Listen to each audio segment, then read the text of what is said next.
जलगांव में तरसोद पालथी बाईपास पर बने पुल का भराव अचानक ढह गया है, जिससे सड़क पर बड़ी बड़ी दरारें आ गई है। घटना की जानकारी मिलते ही महाराष्ट्र सरकार के दो दिग्गज मंत्री गिरीश महाजन और गुलाबराव पाटिल तुरंत मौके पर पहुंचे और स्थिति का जायजा लिया। जायजा लेने के दौरान दोनों मंत्रियों का गुस्सा फूट पड़ा। सड़कों और पुल की खराब गुणवत्ता को देखकर मंत्रियों ने निर्माण कार्य करने वाले ठेकेदार की जमकर क्लास लगाई। मंत्रियों ने साफ शब्दों में आशंका जताई कि अगर पुल पूरी तरह ढह जाता तो एक बहुत बड़ा हादसा हो सकता था और कई जानें जा सकती थी। इस घटिया निर्माण पर कड़ी कार्रवाई के संकेत देते हुए मंत्रियों ने साफ कर दिया है कि वे इसकी शिकायत सीधे केंद्रीय सड़क और परिवहन मंत्री नितिन गडकरी से करेंगे। साथ ही दोषी ठेकेदार के खिलाफ एफआईआर दर्ज कर सख्त से सख्त कार्रवाई की मांग की जाएगी। धुळ्याहून नागपूरकडे जाणारा national highway Tarsod Jalgaon bypass या ठिकाणी आहे आणि या पावसामुळे इतका वाईट पद्धतीने आता धसलेला आहे। म्हणजे आरोबी आहे, रेल्वेच्या वरून हा ब्रिज गेलेला आहे आणि रेल्वेचे पट्टी जर आपण सोडली लाईन सोडली तर त्याच्या बाहेर जो आपण त्या ठिकाणी मुरुम टाकलेला असतो त्याला सरफेस केलेला असतो तो अतिशय वाईट पद्धतीने धसलेला आहे।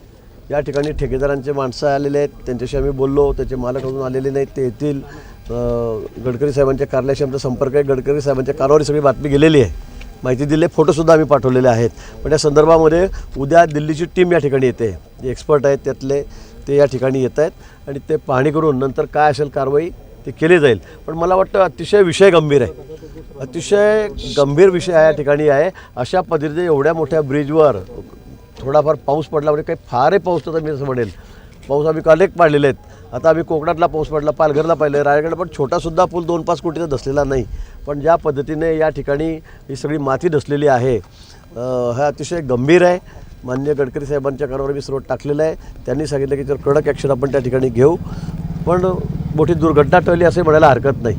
अन्यथा या ठिकाणी वाहनं चालले असताना जर असं झालं असतं तर मला वाटतं मोठी दुर्घटना या ठिकाणी झाली असती। पण या संदर्भामध्ये तर आम्ही सर्वजण, म्हणजे मी बाहेरगावी होतो, रात्री नाशिकहून आलो, गुलाबभाऊ पण या ठिकाणी बाहेर, आम्ही आज ठिकाणी काढलो, राजू मामा इथले आमदार आहेत, आम्ही या ठिकाणी आलेलो आहोत।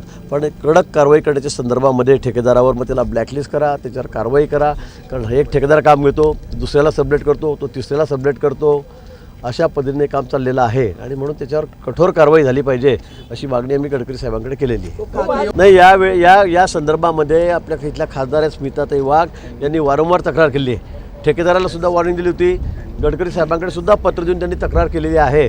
पण ठेकेदाराला वारंवार सांगूनसुद्धा त्यांनी त्याच पद्धतीने काम केलं, अतिशय चुकीच्या पद्धतीने काम केलेलं आहे। मला वाटतं त्यामुळे सगळी माती धसलेली आहे। मला वाटतं गडकरी साहेब या बाबतीमध्ये त्यांनी गांभीर्याने विषय घेतलेला आहे आणि ते ठेकेदारावर अतिशय कठोर कारवाई, कडक कारवाई करतील। मला वाटतं आरोबी जो आहे, रेल्वे लाईन आहे, रेल्वे लाईनच्या वरतून जो पुरुष गेला त्याला काही झालेलं नाही आहे, पण जिथून आपण मातीचा भराव टाकतो खाली उतरायसाठी दोन्ही बाजूने, कारण हा मोठा हायवे, नॅशनल हायवे मोठा, आणि त्या ठिकाणी ही माती धसलेली आहे। रेल्वेच्या वरून जो ब्रिज गेलेला आहे त्याला कुठेही धक्का नाही आहे किंवा त्याला कुठेही डॅमेज नाही आहे, पण माती धसल्यामुळे आणि त्यात विशेष करून मला असं वाटतं काळी माती त्यांनी टाकलेली आहे, मुरुम टाकलेलं दिसत नाही, आता बघू सगळं तपासणी होईल खोदल्यावर त्या ठिकाणी, पण ही काळी माती टाकल्यामुळे मला असं वाटतं हा पुढचा भराव जो आहे हा धसलेला आहे। पण रेल्वेला कुठेही डॅमेज नाही आहे किंवा रेल्वेच्या वरती जो पूल गेलेला आहे तो कुठेही डॅमेज झालेला नाही, सुदैवाने। स्ट्रक्चरल फाउंडेशन किती घेतलं, स्ट्रक्चरल ऑडिट काय आहे, काय वापरलं, काय नाही वापरलं, त्याची सगळी चौकशी अंती या ठिकाणी तो निर्णय होईल।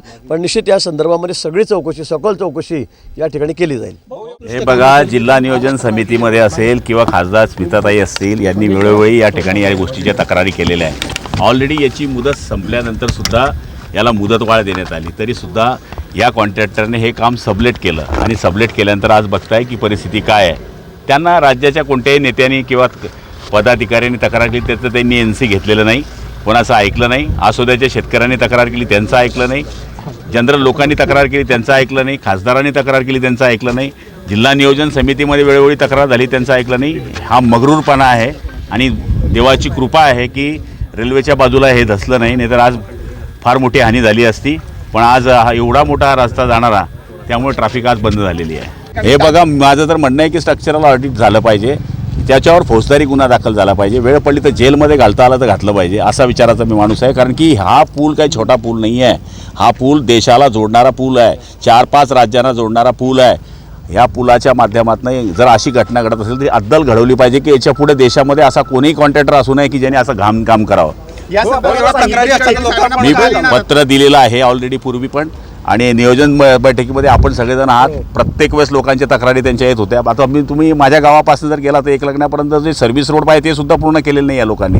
त्या तक्रारी करून सुद्धा यांना असं वाटतं की सेंट्रल आहे, आमचं कोण बघून घेईल, राज्याचं काय ऐकायचं, अशा पद्धतीची रग यांना आहे. मला तरी असं वाटतं की त्यांच्यावर कारवाई करण्याकरता मी शिफारस करेल. मग काय सबलेट हाच प्रकार मला कळला नाही. सबलेटचा अर्थ असा आहे की माती भरायची मुरुमाच्या ऐवजी त्यांनी काहीच कंडिशन पाळायच्या नाही. याचं माझं म्हणणं तेच आहे की स्ट्रक्चरल ऑडिट करावं आणि गुन्हा दाखल करावा. पुन्हा नव्याने केला पाहिजे असं वाटतं का? हो, 100%. अब देखना ये होगा कि इस बड़ी लापरवाही के बाद संबंधित ठेकेदार पर प्रशासन क्या और कितनी तेज कार्रवाई करता है। Jockey Ahmad, Khandesh times news, Jalgaon.